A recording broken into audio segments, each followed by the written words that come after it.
Ahora vamos a presentar al doctor Juan Pablo Olmo, que es abogado especialista en Derecho de Familia, docente de grado y posgrado, disertante en congresos y jornadas en eventos de interés jurídico, ha realizado numerosas publicaciones, se desempeñó como curador público en la Defensa General de la Nación, coordinador de la Unidad de Letrados de Personas Menores de Edad, con respecto al artículo 22, Ley 26.657, y participa en el Instituto de Derechos Humanos en la Universidad Notarial Argentina. Te escuchamos, Juan. Gracias por estar. Hola, buenos días. Bueno, en primer lugar, le agradezco a las entidades organizadoras por la convocatoria, también al Colegio de Abogados. Como se habrán dado cuenta, yo no soy María Silvia Villaverde, así que de ayer para hoy pensaba qué podía compartir con ustedes respecto de estas modificaciones que plantea el nuevo Código Civil y Comercial de la Nación, con lo cual me permito poner a consideración de ustedes una serie de paralelismos entre la legislación actual y iba a decir la proyectada, pero en realidad ya es la nueva legislación, así que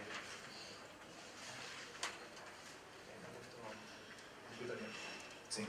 Le voy a presentar una especie de paralelismo para conocer de forma más gráfica las diferencias entre el Código Civil actual y el Código Civil y Comercial que se viene, que va a entrar en vigencia a partir del 1 de enero del 2016, salvo derogación en el medio del cambio de gobierno, que veremos qué pasa, para lo cual, bueno, traje una presentación que voy a utilizar el famoso control remoto para ir pasándolas, así que, por supuesto, el material está a disposición de ustedes, no hace falta que tomen nota. En algunos casos sé que escriben a toda velocidad incluso, así que no hace falta, pues se los facilito. Para quienes nos dedicamos ya hace algunos poquitos años a estos temas, sin dudas, el doctor Juan Seda es un referente para todos nosotros.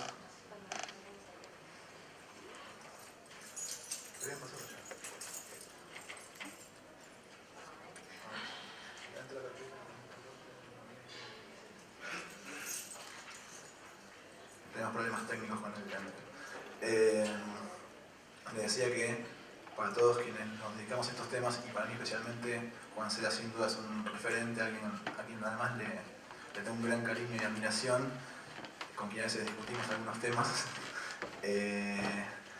Y la verdad, hoy por hoy, llegar a poder compartir esta mesa con él es, además de una gran responsabilidad, por cierto, es un gran honor y un orgullo personal.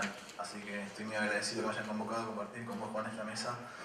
Y bueno, yo de lo que voy a hablar básicamente es de capacidad jurídica en el nuevo código, ¿sí? Con lo cual ya pasamos a la próxima diapositiva. Yo acá les traje lo que sería, para que no se asusten, una especie de, el organigrama de la Facultad de Derecho de la Universidad de Buenos Aires, referido a las materias obligatorias para todas las orientaciones. Quien estudie Derecho Penal, Derecho Laboral, Derecho Civil, tiene que cumplir con todas estas materias.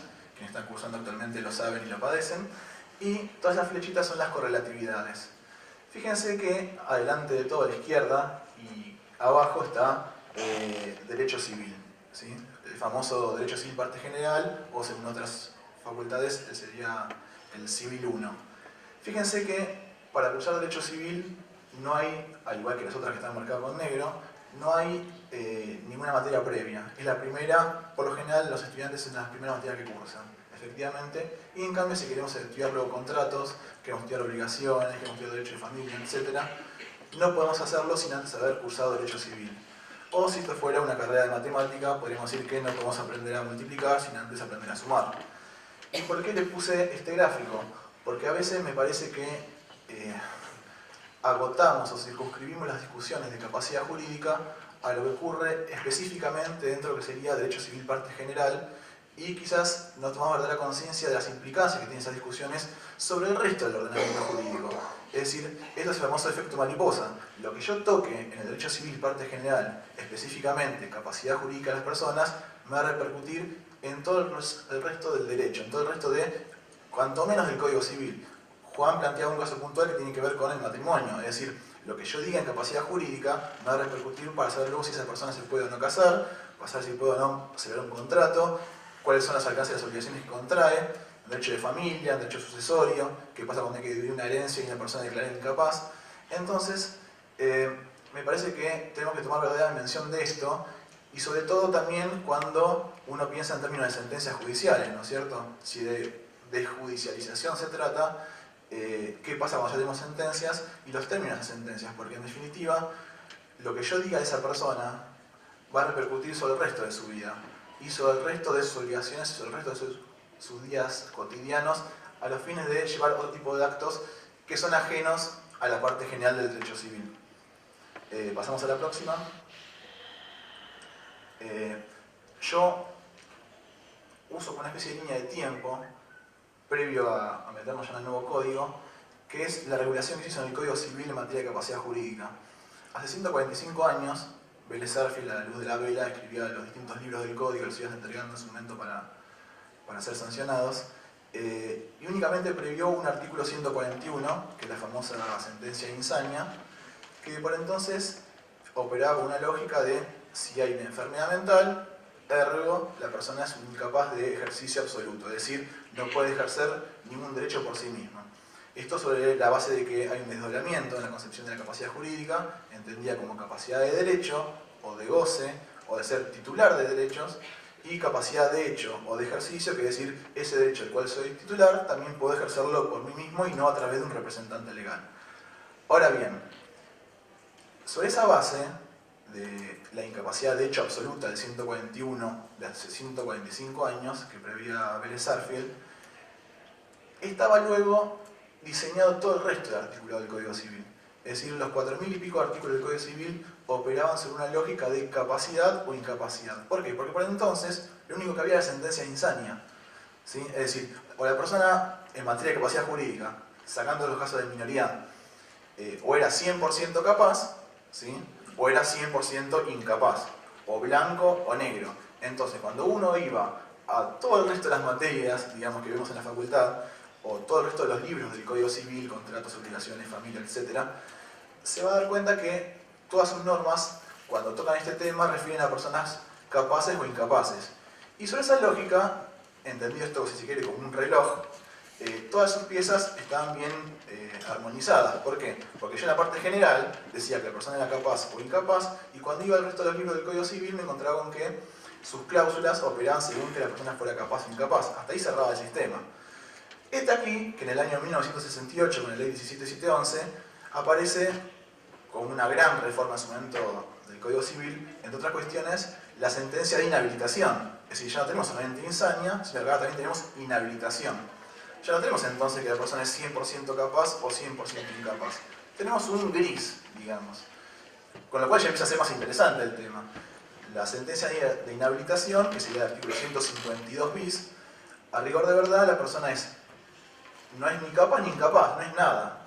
Pero bueno, la doctrina de la jurisprudencia ha entendido que era, en realidad, una persona por regla capaz jurídicamente para poder actuar por sí, para poder ejercer por sí esa capacidad de hecho de los derechos de los cuales era titular esa persona, pero con una pequeña restricción. Es decir, ya no era ni capaz ni incapaz, sino que era capaz, pero con pequeñas restricciones, con una pequeña incapacidad que era para los actos de disposición entre vivos. Es decir, si yo quería vender mi departamento y era una persona inhabilitada, no podía hacerlo yo solo, porque era un acto de disposición. Necesitaba de un curador, pero ya no el curador de la persona insana, que es mi representante legal, que sería él quien en mi nombre va a vender mi departamento en tanto que representante legal, porque yo soy incapaz. En el caso de la inhabilitación, ese curador no me representa a mí, sino que me asiste. Es decir, yo como persona inhabilitada voy a firmar la escritura de venta de mi departamento, pero al lado, como un acto de asistencia, de asentimiento, digamos, va a firmar mi curador. Con lo cual ya sería una actividad compleja. Es decir, ni él me reemplaza ni yo actúo solo. ¿Qué pasa con esto? Claro, yo hablaba del efecto mariposa. Tenemos que ir al resto de los artículos del Código Civil. Y ahí ya nos empieza a hacer un poco ruido el código, porque el código de Vélez, hace unas décadas atrás, no estaba pensado por una sentencia de inhabilitación. Vélez decía, o es capaz o incapaz, y así reguló todo el código. Ahora tenemos una sentencia de inhabilitación, año 1968, la 17711, que por lo tanto, cuando yo quiero saber si esta persona se puede casar o no, o esta persona puede celebrar un contrato o no, y demás, ahí me empiezan a generar algunas dudas. Pero esto, en definitiva, se fue zanjando también por doctrina y jurisprudencia sobre la base de que la persona insisto, por regla era capaz, podía actuar por sí misma, salvo esta pequeña restricción para los actos de disposición, por ejemplo, una venta, no así celebrar un contrato de alquiler, porque es un acto de administración, por lo tanto no hay una restricción, salvo que en la sentencia específicamente, además de los actos de disposición, dijera, bueno, vamos a extender la limitación a los actos de administración, con lo cual tampoco va a poder hacerlo por sí mismo, va a requerir una asistencia de un jurado. Pero fíjense que ya el sistema empieza a crujir porque no está pensado para eso. Ya pusimos una pieza de otro reloj en este reloj del Código Civil, que es la inhabilitación. Entonces ya me hace trabar un poco los engranajes. Si esto fuera poco, en el año 2010 apareció la Ley Nacional de Salud Mental, que, como ustedes saben, básicamente trae dos modificaciones del Código Civil, que es que modifica el artículo 482, referido a las internaciones, a los fines de ajustarlos al propio régimen de internación de la Ley Nacional de Salud Mental, y en lo que aquí nos interesa, incorpora el artículo 152 ter. ¿Qué es lo que dice el artículo 152 ter? Que las sentencias de insania e inhabilitación, en todas esas, que no las derogó, sino que siguen vigentes, hay que especificar los actos que se limitan, procurando que la autonomía personal como el valor principal la limitamos de la menor manera posible y por lo tanto todo lo que no le limitamos a la persona se resuelve a favor de la capacidad, con lo cual yo en cualquiera de los casos tengo que especificar como si fuera un PRODE y marcando qué cosa la persona no puede realizar por sí misma. Y para esos actos que yo le limité, veré si prevé una forma de representación a la luz de insania o una forma de asistencia a la luz de la inhabilitación, o bien fijar una figura de apoyo para una toma de decisión por aplicación directa del artículo 12 de la Convención. Esta que es mi postura, tampoco ha sido unánime ni mucho menos, merece algunas críticas. ¿Por qué? Porque yo tengo que decir cómo hago para limitar actos en una sentencia de insania. Si la limitación de los actos en la sentencia de insania se opera a pleno derecho por el artículo 54, inciso tercero, que dice que son incapaces de hecho absoluto los dementes, referidos en realidad a quienes fueron declarados insanos. Aparte, si la incapacidad es absoluta, no puedo yo señalar qué es lo que estoy limitando. A su vez, yo digo, bueno, en realidad que no está derogado el 141 de insania, por tanto yo puedo dictar sentencia de insania directamente, incapaz de hecho absoluto. No, porque me están diciendo el 142 ter que debo especificar los actos, tanto en la insania, que ya es contradictorio, como en la inhabilitación. En cualquier caso, sacando estas discusiones, estos tecnicismos, digamos, que nos dan la pauta de que el 152 ter, si bien ha metido una cuña al sistema, no cuadra con el sistema del Código Civil, no cuadraba el 152 bis con la inhabilitación, menos que menos el 152 ter, le pusimos la pieza de un celular adentro del cucú, básicamente. Entonces nos encontramos que cuando vamos al resto del articulado del Código Civil, no está pensado para personas que son, no sé si son capaces o incapaces, serían personas capaces, pero con incapacidad para los actos que yo señale en la sentencia. Es decir, ¿y esta persona qué pasa entonces? Cuando yo hago referencia a una persona incapaz, ¿la considero incluida esta persona? No. Yo siempre pongo el mismo ejemplo que nunca falla. El artículo 1277 del Código Civil, cuando habla del asentimiento conyugal, es decir, en la administración de los bienes de la sociedad conyugal, dice que el principio es la administración separada. Cada uno administra por su cuenta. Un cónyuge administra los bienes de los cuales es titular y el otro cónyuge de los cuales es titular el otro. Ahora bien, hay ciertas limitaciones. Por ejemplo, los bienes gananciales, si yo soy titular de un departamento que es ganancial, requiero, por más que sea de mi titularidad, el asentimiento de mi otro cónyuge, ¿sí? Y entonces, entre otros supuestos, donde requiere el asentimiento del otro es cuando en el hogar conyugal hay hijos menores o incapaces, ¿sí? Entonces la pregunta es, una persona con una sentencia de 152 ter a los fines del 1277, ¿es una persona capaz o incapaz? O esa persona, ¿qué preferiría hacer siendo hijo que vive en ese hogar conyugal? En un acto jurídico del cual no participa porque los disponentes son sus padres. Él, en tanto que incapaz que habita ese inmueble, hace que se opere la cláusula de excepción, que el otro tiene que asentir esa venta. Si le preguntamos qué preferiría, ser capaz o incapaz, y yo creo que sin duda preferiría ser incapaz, porque tiene una mejor protección. Para rigor de verdad, una persona con una sentencia de no solo inhabilitación, sino de 152 ter, que incluso las limitaciones a la capacidad jurídica pueden ser superiores a la inhabilitación, no es incapaz a rigor de verdad. Por lo tanto, no le aplico esta cláusula. Por lo tanto, el disponente puede hacerlo a su sola firma y no requiere el control del otro. Este ejemplo, y así hay muchos otros, lo que me está dando la pauta es que estamos metiendo reformas parciales que no son acordes con todo el resto del ordenamiento. para el cual está pensado únicamente según la lógica del binomio capacidad o incapacidad blanco o negro. Sobre esa base, entonces, ya el sistema crujía por todos lados y devino necesaria una reforma del Código Civil, que, para hacer una idea, y esto hay que tomar mucha conciencia, no es una reforma en sentido estricto del Código Civil, es un nuevo código. Yo ahí veo que Juan tiene el código, yo lo agarro y es como que me cuesta encontrar los artículos todavía. Hay una nueva numeración, me cambiaron el orden, en fin. No es un código reformado, es un nuevo código, es otra cosa, que además está unificado con el Código Comercial. Y este nuevo código, que está formado de 6 libros, de 6 grandes partes, digamos, la parte general, lo que supongo que estudiaremos en las nuevas materias de Derecho Civil parte general, aquella que está delante de todo, está esta parte que sería el libro primero de la parte general.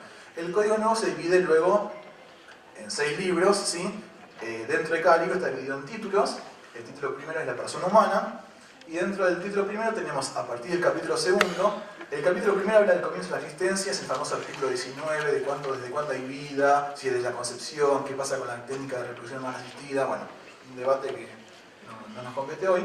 Pero a partir del capítulo segundo, dentro del título primero del libro primero, aparecen las cuestiones de capacidad jurídica.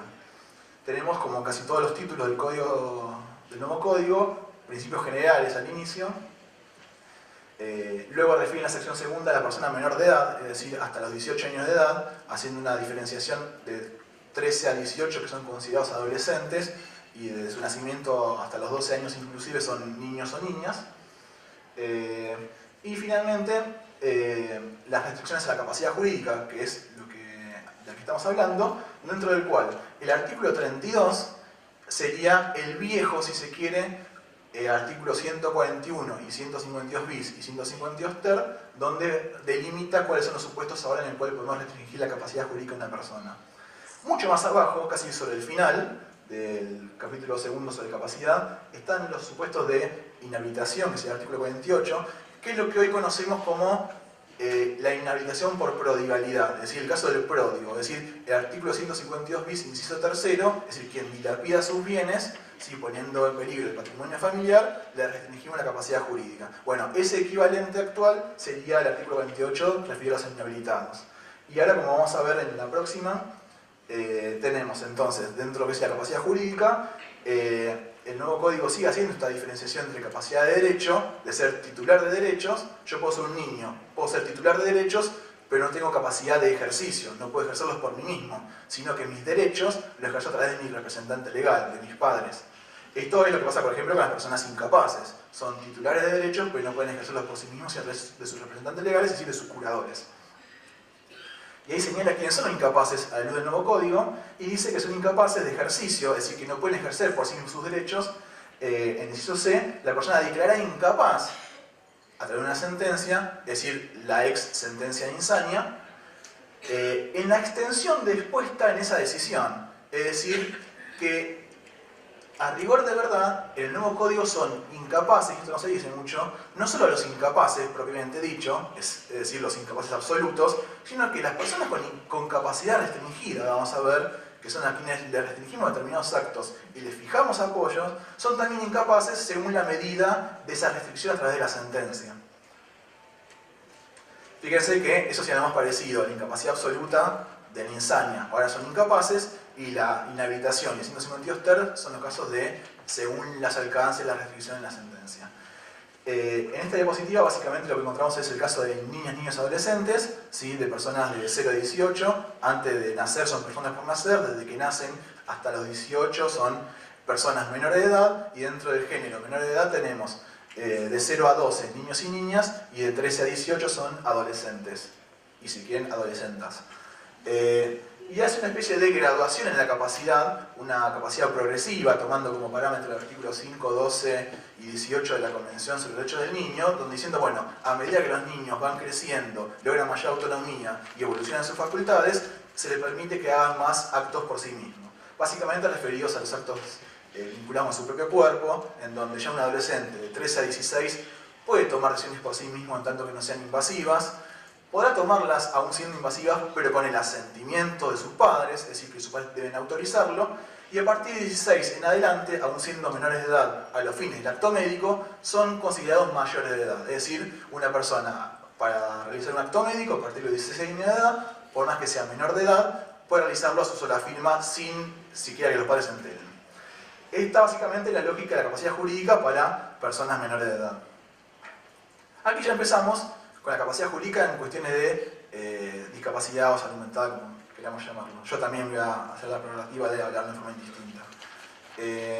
Fíjense que el artículo 32, quería decirles que, bueno, ya se adelanté en realidad, es el que de alguna manera amalgama los viejos 141 y 152 bis y 152 ter, según el cual, empecemos por lo último, por la excepción, sería, en caso de excepción, y esto está desligado totalmente de diagnósticos, de situaciones de enfermedad, lo que fuera, sino que hay un presupuesto fáctico de hecho que cuando se cumple procede la sentencia de incapacidad.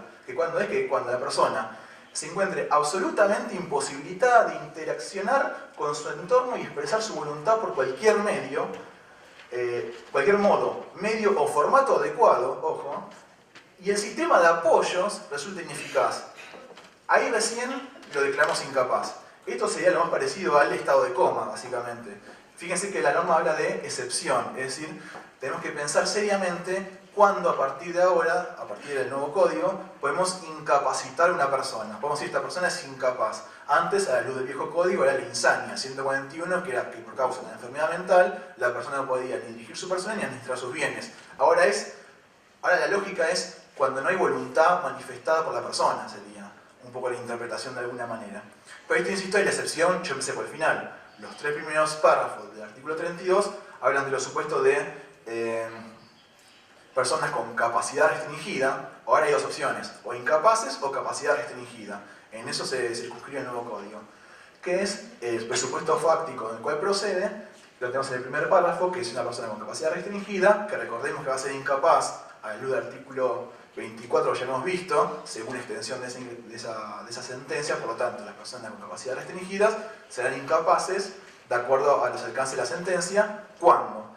Cuando padece una adicción, metemos el tema ya de adicciones, que ya estaba en 152 bis en realidad, o una alteración mental permanente o prolongada de suficiente gravedad, siempre que estime que del ejercicio de su plena capacidad jurídica puede resultar un daño a su persona o a sus bienes. Es decir, insisto, desligamos nuevamente las cuestiones referidas a los diagnósticos y es, cuando nos encontramos este presupuesto fáctico, podemos restringirle la capacidad a una persona. ¿En forma absoluta? No, puede ser la excepción, el último párrafo. Hay que decir qué le restringo, ¿sí?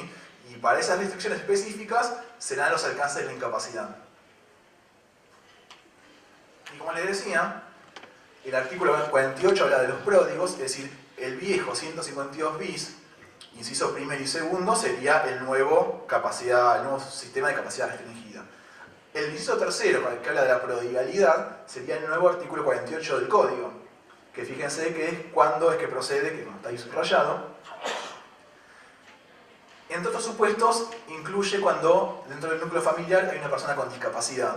Que a rigor de verdad hay dos supuestos de personas con discapacidad en todo el nuevo Código Civil Comercial de la Nación. Uno es este, que fíjense que a estos fines, el nuevo código no trae una definición de discapacidad en general, ¿sí? Como sí lo trae la Convención, que muy bien Juan explicaba antes. El nuevo código trae una definición al solo y único efecto de interpretar este artículo, de cuándo se entiende que hay una persona con discapacidad. Esta definición es la definición casi, yo le diría, calcada de las leyes 22.431 y 24.901. Que la crítica que yo le hago es que, y a Juan que le gusta hablar de modelos, son propias estas definiciones del modelo médico rehabilitador y no así del modelo social de la Convención, que por cierto fueron votadas en las últimas jornadas de Derecho Civil por unanimidad la necesidad de reforma de esta definición, no acá en la parte de sucesiones, pero bueno, esta recomendación no prosperó a los fines del trámite parlamentario. De todas formas, lo cierto es que a los fines de interpretar el artículo tenemos una definición de persona con discapacidad que es tomada de estas dos leyes, que a su vez estas dos leyes tienen la misma definición. Y el segundo caso del Código Civil, donde también refiere a personas con discapacidad, es el artículo 2448, que habrán oído hablar, que no lo vamos a tratar hoy, que es el caso de la mejora estricta a favor del heredero con discapacidad, y tiene que ver que cuando una persona antes de morir saben que no puede disponer de sus bienes a través de un testamento en forma libre.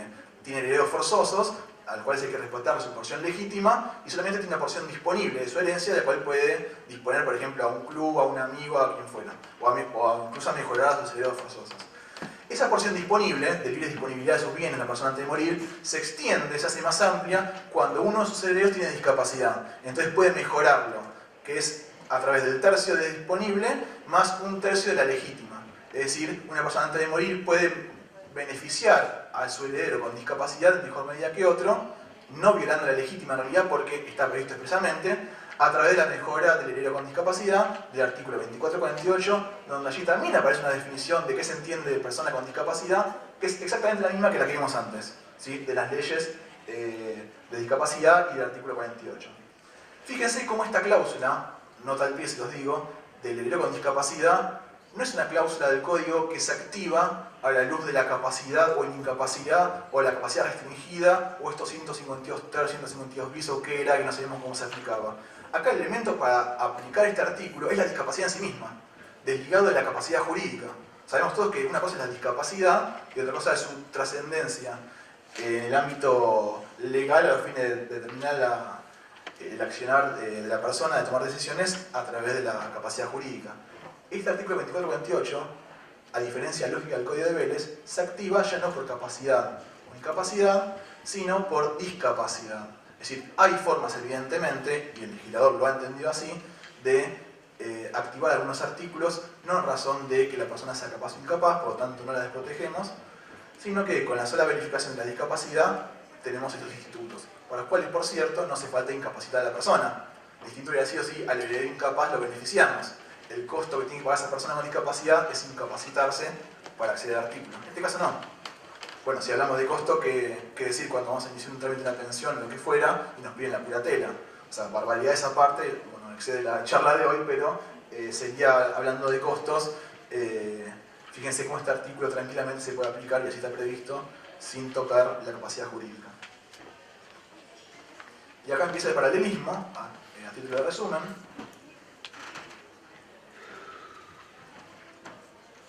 Insisto, se los paso, o si no me paro ahí al lado, si le van a sacar fotos, aunque sea aparezco yo también. A ver, ¿qué pasa con las sentencias, básicamente? Siempre del lado izquierdo, el Código Civil de Vélez, del lado derecho, el nuevo código. El Código Civil de Vélez, como ya vimos, tenemos sentencia de insania, que es el 141, persona incapaz, selecciona un curador, representante legal. El paralelismo del nuevo código sería el artículo 32, último párrafo, ¿se acuerdan la excepción? Persona declarada incapaz, que también se designa un curador que la representa. Los presupuestos de dictado esta nueva sentencia de incapacidad del nuevo código son evidentemente mucho más restrictivos. Estamos hablando de falta de comunicación de la voluntad de la persona. Cuando la persona no puede interaccionar, hay recién incapacidad. ¿Qué decía el Código de Vélez? Inhabilitación, 152 bis, primero y segundo. Que es el caso del primero, sería temas de acciones básicamente, y el segundo es cuando la persona no llega al estado de un 141, básicamente, dicho de otro modo. En el nuevo código, el artículo 32, párrafo primero, que sería los casos de capacidad restringida. En el viejo código, el 152 ter, que sería esta especie de capacidad a medida, según las restricciones que yo especifico a lo largo de la sentencia. Este 152 ter, básicamente se está viendo subsumido también en la capacidad restringida del 32, inciso párrafo primero del nuevo código. Y por último tenemos el 152 bis, inciso tercero, que también es inhabilitación, pero por caso de prodigalidad, que como ya les dije, el equivalente sería el artículo 48 del nuevo código.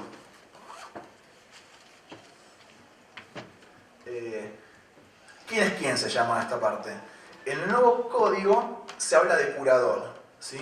Y en el viejo código es lo que nosotros conocemos como curador definitivo. Es decir, una vez que hay sentencia que restringió la capacidad jurídica, aparece el curador, ¿sí? ¿Qué es el curador? El curador definitivo, es decir, tras una sentencia. En el viejo código, el curador definitivo podía ser del 141 la persona insana, que es el representante legal, ya les dije, firma en nombre de la otra persona. Curador definitivo, una persona inhabilitada, en los tres incisos, que no la representa a la persona, sino que la asiste, la acompaña, autoriza el acto firmando al lado de él. Y según el 152 ter, y depende de qué le restringimos a la persona, y depende cuál es el modo para suplir esa incapacidad que prevemos, esa va a ser la función del curador. En el nuevo código, básicamente tenemos el curador, que será curador de la persona incapaz, acuérdense del caso de excepción, y para todo el resto de los casos, no hay más curatela. Hay sistema de apoyo para la toma de decisiones, recogiendo así el mandato del artículo 12 de la Convención. Es decir, para los casos de capacidad restringida hay apoyos, y para los casos de inhabilitación por prodigalidad también hay apoyos. Fíjense que antes sería un curador, pero con otra función acá. Ahora ya desaparece el curador, desaparecen los apoyos. En el nuevo código, el curador es únicamente para los casos excepcionales de incapacidad. La próxima, por favor. También existe actualmente el curador provisorio, como contraposición al curador definitivo. Definitivo cuando hay sentencia. Ya sé que en alguna medida le restringí la capacidad de la persona. Ahora, durante el proceso, hoy está previsto un curador provisorio, por eso es provisorio, al solo y único efecto de representarlo durante el juicio de incapacidad. Y no tiene más facultades que esa, es decir, una especie de defensor durante el proceso de incapacidad. También, por supuesto, actúa a la inversa. Cuando hay que rehabilitar a la persona, pasar de la incapacidad tras una rehabilitación a la capacidad nuevamente, ahí también actúa el curador provisorio. En el nuevo código, en cambio, ya desaparece la figura del curador provisorio, al menos entendida en estos términos. Y aparece una figura de un defensor, es decir, una defensa técnica, una asistencia letrada a la persona durante el proceso. Ahora la persona durante el proceso no tiene más curador, sino que tiene un defensor técnico. Así como antes las personas internadas por salud mental tenían el famoso defensor especial del tercer párrafo del artículo 482 del Código Civil, y ahora, en cambio, tienen el abogado defensor del artículo 22 de la Ley de Salud Mental, o el abogado del 22, como lo llamamos nosotros. Ahora también, en la lógica del proceso de incapacidad, la persona pasa de tener un curador provisorio que la representa, que en cual el curador definitivo toma decisiones en nombre de él, pero solo el único efecto del juicio de incapacidad, independientemente de esto que en la práctica se ha morigerado mucho, y los profesionales curadores, entre el cual acá veo una colega presente, y yo también lo he sido, yo soy curador público, en lo cual, imagínense, me he obligado a repensar todas mis propias prácticas incluso, aunque ahora estoy en otra función. Como curador provisorio, uno tiene la potestad de representar a la otra persona durante el proceso. Ahora esta función se cambia y se prevé la de un asistente letrado, es decir, un defensor técnico, digamos, que defiende a la persona conforme a su voluntad, la de la persona, no la sustituye en su voluntad, la defiende durante el proceso de incapacidad. Y en todo caso, sí se puede designar un curador provisorio durante el proceso. Pero no es el curador provisorio que yo les dije del lado izquierdo. Es el que hoy conocemos como curador ad bona, o curador de los bienes, es decir, cuando no se puede esperar hasta la sentencia para restringir la capacidad jurídica, porque hay que tomar decisiones respecto de los bienes, se puede designar un curador provisorio que es el que conocemos en realidad como curador ad bona, o curador de los bienes. Pero a los fines de la defensa de la persona es un curador provisorio antes y ahora es un defensor técnico. Este es justamente que yo le decía. ¿Cómo? Bueno, y ya creo que ya casi cerramos.